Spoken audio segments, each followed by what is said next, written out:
ಈ ಆಕ್ಟ್ ಆಯ್ತು. ಅದ್ರ ಮೇಲೆ ಗೆಜೆಟ್ ನೋಟಿಫಿಕೇಶನ್ ಆಯ್ತು. ನೋಟಿಫಿಕೇಶನ್ ಆದ್ಮೇಲೆ ಎಸ್ಸಿಗಳಲ್ಲಿ 17% ಇದೆಯಲ್ಲ, ಅದರೊಳಗಡೆ ಒಳ ಮೀಸಲಾತಿ ಕೊಡಬೇಕು ಅಂತ 30 ವರ್ಷಗಳ ಹೋರಾಟ. ಈ 30 ವರ್ಷಗಳ ಹೋರಾಟ ಯಾತಕ್ಕೆ ಅಂತಂದ್ರೆ 101 ಜಾತಿಗಳ ಒಳಗಡೆ ಮೀಸಲಾತಿ ಸಮಾನವಾಗಿ ಹಂಚಿಕೆ ಆಗಿಲ್ಲ.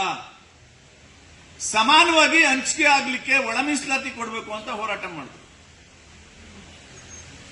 ಆ ಒಳ ಮೀಸಲಾತಿಯನ್ನ ಕೊಡೋದರ ಸಾಧಕ ಬಾಧಕಗಳನ್ನು ಅಧ್ಯಯನ ಮಾಡಲಿಕ್ಕೆ ಮತ್ತೆ ಕಾಂಗ್ರೆಸ್ ಸರ್ಕಾರ ಬಂತು, ಬಿಜೆಪಿ ಸರ್ಕಾರ ಹೋಗಿ ಕಾಂಗ್ರೆಸ್ ಸರ್ಕಾರ ಬಂತು. ಕಾಂಗ್ರೆಸ್ ಸರ್ಕಾರ ಜಸ್ಟಿಸ್ ನಾಗಮೋಹನ್ ದಾಸ್ ಅವರ ಸಮಿತಿಯನ್ನ ನೇಮಕ ಮಾಡಿ ಆ ಸಮಿತಿಯ ರೆಕಮೆಂಡೇಶನ್ ಮೇಲೆ 25/8/2025 ಒಳ ಮೀಸಲಾತಿ ಆದೇಶವನ್ನ ಹೊರಡಿಸಿದ್ರು. ನಾನು ತುಂಬಾ ಡೀಟೇಲ್ಸ್ ಹೋಗ್ತಾ ಇಲ್ಲ, ಯಾಕೆಂದ್ರೆ ನಿಮಗೆ ಅರ್ಥ ಮಾಡಿಸ್ಲಿಕ್ಕೆ ಪ್ರಯತ್ನ ಮಾಡ್ತಾ ಇದ್ದೀನಿ. ನಾನು ಒಳ ಮೀಸಲಾತಿಗೆ ಅನುಗುಣವಾಗಿ 3/9/2025 ಒಂದು ರೋಸ್ಟರ್ ಆದೇಶವನ್ನು ಕಾಂಗ್ರೆಸ್ ಸರ್ಕಾರ ತಂತು. ಈ ರೋಸ್ಟರ್ ಆದೇಶದಲ್ಲಿ ಪ್ರವರ್ಗ ಎ, ಪ್ರವರ್ಗ ಬಿ, ಪ್ರವರ್ಗ ಸಿಗಳ ನಡುವೆ ವ್ಯತ್ಯಾಸ ಆಗ್ತಾ ಇದೆ. ಏನು 30 ವರ್ಷಗಳ ಹೋರಾಟದ ಅವಧಿನಲ್ಲಿ ಮೀಸಲಾತಿ ಎಸ್ಸಿಗಳೊಳಗಡೆ ಸಮಾನವಾಗಿ ಹಂಚಿಕೆ ಆಗಿಲ್ಲ ಅನ್ನೋ ಕೂಗಿತ್ತಲ್ಲ, ಆ ಕೂಗು ಈ ರೋಸ್ಟರ್ ಪದ್ಧತಿಯಿಂದ ಮತ್ತೆ ಇನ್ನೊಂದು ರೀತಿ ಅಸಮಾನ ಹಂಚಿಕೆ ಆಗುವ ಸಾಧ್ಯತೆ ಇದೆ. ಇದನ್ನ ಸರಿ ಮಾಡಿ ಅಂತ ಹೋರಾಟಗಳು ಶುರುವಾಯಿತು. ಇದರ ನಡುವೆ ಸ್ನೇಹಿತರೆ 27/11/2025 ಹೈಕೋರ್ಟ್ ತಡೆಯಾಜ್ಞೆ ಕೊಟ್ಟಿದೆ. ಸಾಹೇಬ್ರು ಹೇಳಿದ್ದಾರೆ ಅದು ಇಂಟ್ರಿಮ್ ತಡೆಯಾಜ್ಞೆ. ಅದು 50% ಇದ್ದಿದ್ದು 56% ಆದಂತ ಸಂದರ್ಭಗಳೇನು ಬಂದು ಎಕ್ಸ್ಪ್ಲೈನ್ ಮಾಡಿ ಅಂತ ಕೇಳಿರೋದು. ಎಕ್ಸ್ಪ್ಲೈನ್ ಮಾಡಬೇಕಲ್ವಾ ಸರ್ಕಾರ ಹೋಗಿ? ಅಡ್ವೊಕೇಟ್ ಜನರಲ್ ಮೂಲಕ ಇದನ್ನ ಸರ್ಕಾರಕ್ಕೆ ಕ್ಲಾರಿಫೈ ಮಾಡಬೇಕಾಗಿತ್ತು. 3 ತಿಂಗಳು, ನವೆಂಬರ್, ಡಿಸೆಂಬರ್, ಜನವರಿ 3 ತಿಂಗಳು ಕೋರ್ಟ್ಗೆ ಹೋಗಿ ಕೋರ್ಟ್ಗೆ ಮನವರಿಕೆ ಮಾಡಿ ಕೊಡುವಂತ ಪ್ರಯತ್ನ ಮಾಡಲಿಲ್ಲ. ಇದರ ಹುನ್ನಾರ ಏನಿರ್ಬೋದು ಅಂತ ನೀವೆಲ್ಲರೂ ಯೋಚನೆ ಮಾಡಬೇಕೀಗ. ಮುಂದಿನ ಬೆಳವಣಿಗೆಗಳನ್ನು ನೋಡಿದ್ರೆ ಇದು ಒಳಗಡೆ ಏನು ಹುನ್ನಾರ ಇದೆ ಅನ್ನೋದು ನಿಮಗೆ ಅರ್ಥ ಆಗುತ್ತೆ ಸ್ನೇಹಿತರೆ. 3/9/2025 ರೋಸ್ಟರ್ ಆದ್ಮೇಲೆ 27/11/2025 ತಡೆಯಾಜ್ಞೆ ಬಂತು. ಪಾರ್ಷಿಯಲ್ ಸ್ಟೇ ಅದು. ಈ ಕೋರ್ಟ್ ಸ್ಟೇ ಮಾಡಿದ್ಮೇಲೆ,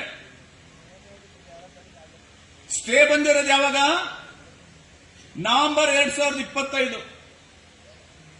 ಸ್ಟೇ ಬಂದಿದೆ ಅಂತ ಗೊತ್ತಾದ್ಮೇಲೆ ಸಿದ್ದರಾಮಯ್ಯನವರಿಗೆ ಮತ್ತು ಸಮಾಜ ಕಲ್ಯಾಣ ಸಚಿವರಿಗೆ ಈ ಸ್ಟೇಯನ್ನ ತೆರವು ಮಾಡಿದ್ಮೇಲೆ ಒಂದು ವಿಧೇಯಕವನ್ನು ಮಂಡಿಸಬೇಕಿತ್ತಲ್ವಾ ಅಸೆಂಬ್ಲಿನಲ್ಲಿ. ಆದ್ರೆ ಇವ್ರು ಮಾಡಿರೋ ಕುತಂತ್ರ ಏನು ಅಂತಂದ್ರೆ 11/12/2025 ಅಂದ್ರೆ ಡಿಸೆಂಬರ್ 11/2025 ವಿಧಾನಸಭೆಯಲ್ಲಿ ಮೀಸಲಾತಿ ಹೆಚ್ಚಳದ ಆಧಾರದ ಮೇಲೆ ಎಸ್ಸಿಗಳಿಗೆ 15 ಇದ್ದದನ್ನ 17 ಮಾಡಿದಾರಲ್ಲ, 17 ಆಧಾರದ ಮೇಲೆ ಪ್ರವರ್ಗ ಎಗೆ 6, ಪ್ರವರ್ಗ ಬಿಗೆ 6, ಪ್ರವರ್ಗ ಸಿಗೆ 5 ಅಂತ ಮಾಡಿದಾರಲ್ಲ, ಅದಕ್ಕೆ ಒಂದು ವಿಧೇಯಕ ತಂದು ಅಸೆಂಬ್ಲಿನಲ್ಲಿ ವಿಧೇಯಕವನ್ನ 2 ಸದನಗಳಲ್ಲಿ ಪಾಸ್ ಮಾಡಿಕೊಂಡ್ರು. ಆ ವಿಧೇಯಕಕ್ಕೆ ಅನುಮೋದನೆ ಪಡ್ಕೊಳ್ಳಕ್ಕೆ 3/2/2026 ರಾಜ್ಯಪಾಲರಿಗೆ ಕಳಿಸಿದ್ರು. ರಾಜ್ಯಪಾಲರು 26/2/26 ಅನುಮೋದನೆ ಕೊಟ್ಟು. ಹೆಂಗ್ ಅನುಮೋದನೆ ತಗೊಂಡ್ರಿ ಇವರು? SC ST including Satish Jarkiholi ಅವರು, SC ST ಸಚಿವರು, ಶಾಸಕರೆಲ್ಲ ಹೋಗಿ ಗವರ್ನರ್ ಮೇಲೆ ಒತ್ತಡ ತಂದು ಫೆಬ್ರವರಿ 26, 2026ರಲ್ಲಿ ಅನುಮೋದನೆ ಪಡ್ಕೊಂಡ್ರು. ಈಗ ಹೇಳಿ, ವಿಧೇಯಕ ಪಾಸಾಗಿ ಅನುಮೋದನೆ ತಕೊಂಡ್ಮೇಲೆ ಕಾನೂನು ಆಯ್ತಲ್ವಾ ಅದು? ಹಲೋ, ಕೇಳಿಸ್ಕೊತಾ ಇದ್ರೇನ್ರಿ? ಅನುಮೋದನೆ ತಗೊಂಡ್ರು. ಫೆಬ್ರವರಿ 26 ಬೆಳಗ್ಗೆ 11 ಗಂಟೆಗೆ ರಾಜ್ಯಪಾಲರ ಕಚೇರಿಗೆ ಹೋಗಿ ಅನುಮೋದನೆ ತಗೊಂಡ್ರು. ಫೆಬ್ರವರಿ 26 ಸಂಜೆ 6 ಗಂಟೆಗೆ ಕ್ಯಾಬಿನೆಟ್ ಮೀಟಿಂಗ್ ಅಲ್ಲಿ ತೀರ್ಮಾನ ತಗೊಳ್ತಾರೆ. ನಾವು 2022ರ ಆಕ್ಟ್ ಇದೆಯಲ್ಲ, ಅದರ ಹಿಂದೆ ಏನಿತ್ತು ಮೀಸಲಾತಿ 15(3)ಕ್ಕೆ ನಾವು ಹೊಸ ನೇಮಕಾತಿಯನ್ನ ಮಾಡ್ತೀವಿ ಅಂತ ಹೇಳಿದ್ರು. ಅರ್ಥ ಆಯ್ತಾ ಇವರ ಅವತಾರಗಳು ಹೆಂಗೆ ಅಂತ? ಈ ಅವಿವೇಕಿಗಳು ಶಾಸನ ಮಾಡಕ್ ಕೂತಿದಾರೋ, ಏನಕ್ಕೆ ಕೂತಿದಾರೋ ಇವರು ಅಸೆಂಬ್ಲಿ ಒಳಗಡೆ?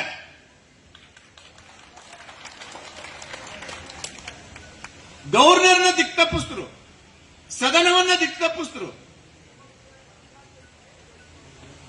ಒಳ ಮೀಸಲಾತಿ ಆಗುತ್ತೆ, ರೋಸ್ಟರ್ ಬಿಂದುಗಳನ್ನ ಸರಿ ಮಾಡಿ ನಮಗೆ ರಿಕ್ರೂಟ್ಮೆಂಟ್ ಆಗುತ್ತೆ ಅಂತ ಕಾಯ್ಕೊಂಡು ಕೂತಿದ್ದಂತ SC, ST ಮತ್ತು ಜನರಲ್ ಕ್ಯಾಟಗರಿಯ ಯುವತಿಯರ ಬಾಯಿಗೆ ಮಣ್ಣಾಕೋ ಕೆಲಸವನ್ನ ಇವರು ಮಾಡಿದ್ದಾರೆ.